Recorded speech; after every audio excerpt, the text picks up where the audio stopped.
నిన్న అసదుద్దీన్ ఓవైసీ పార్టీ ప్రచారం చేస్తుండు.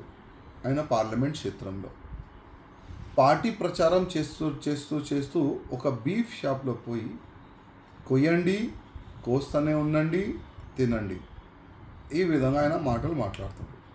ఒకవేళ మేము కూడా ఎక్కడైనా పంది కోసేది, పంది మాంసం అమ్మేది అదే షాప్లో పోయి సేమ్ నీలాగానే కామెంట్ చేస్తే ఇవాళ నువ్వు ఎంత ఏడ్చేది?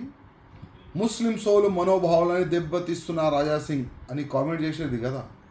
ఇవాళ మేమేం చెప్పాలి? మళ్ళా ఇవాళ యావత్ భారతదేశంలో 100 కోట్లు హిందువులు ఉన్నారు.